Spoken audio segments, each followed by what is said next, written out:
Now, if you live in Florida, you might have heard about Lincoln Perry, also known as Steppin' Fetchit. If you haven't, don't worry.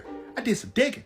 Let's get into it. Now, to start this thing off, I gotta say something, okay? There's not a lot of information about his childhood, all right? But he was born in Key West. His daddy was Jamaican, and his mama was from the Bahamas. Now, his mother wanted him to grow up to be a dentist, all right? But she knew she couldn't provide him with the things that he needed to become a dentist. So she put him up for adoption, all right? And guess who adopted him? A dentist. Now, apparently, okay, when he gets adopted, he didn't like the way that his new adopted family did things, all right? No telling what was going on. But he ends up running away, all right? And coming to South Florida and joins the circus. Now, when he started out with the circus, he was just a water boy.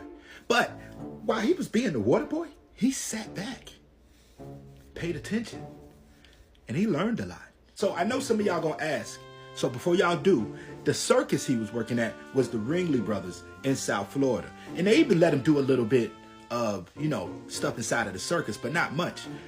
So he decided to do something. He decided to, basically, he wanted to do his own thing. So I couldn't find any pictures of the plays that he did way back then, but he started his own play. But he's not in South Florida anymore. He's now in Tampa. Now, at this time, in Tampa, there's a lot of Cubans, and also there's a lot of black people. So what he did was he put Cubans and black people inside of his plays.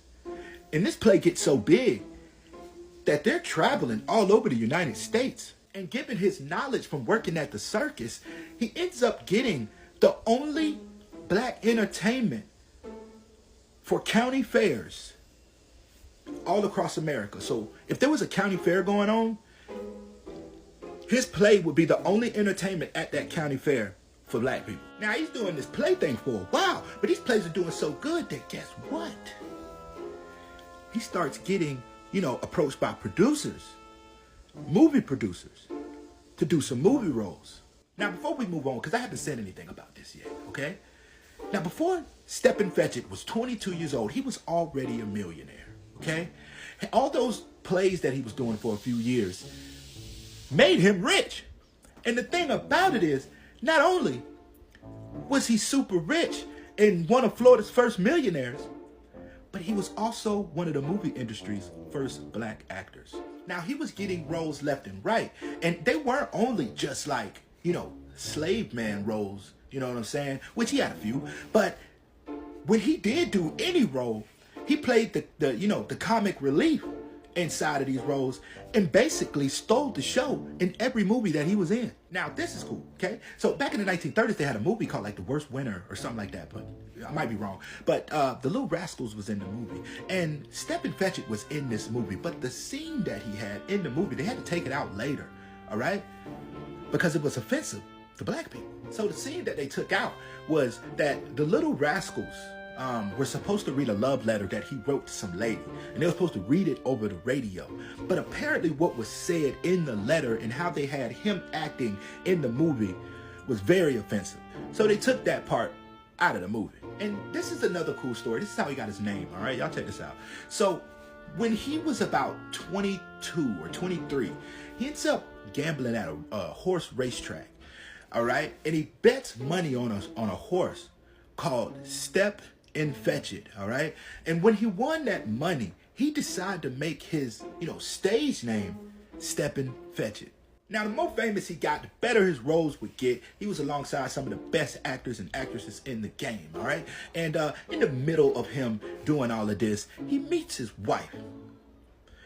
And, nothing wrong with this, but kind of unusual in these times. Now, I'm not gonna lie.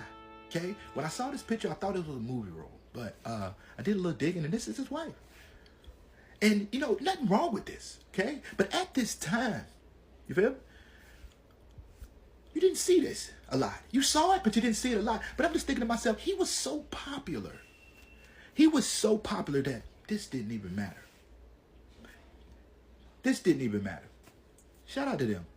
I ain't mad at this. So this whole time that he's doing movies and being this great actor and having all these accolades, you feel me? He was still doing his plays, so he was still making money. You feel me? But a little bit later on in his life, he ends up having a stroke, and it kind of kept him from acting. He couldn't act anymore. But he did a few plays after that. And, you know, he continued out his life doing that until he passed away from heart failure. Now, before I get out of here, I'm going to say this, okay? Stepin Fetchit is the Tyler Perry of this time. And Tyler Perry is the Stepin Fetchit of our time. Let's just say that. That's even better. You know? Look at the stories. They're similar. He was one of the first black millionaires in Florida, okay? He started with plays. First black play to be played across the United States, matter of fact. All right? And he was one of the first black successful actors.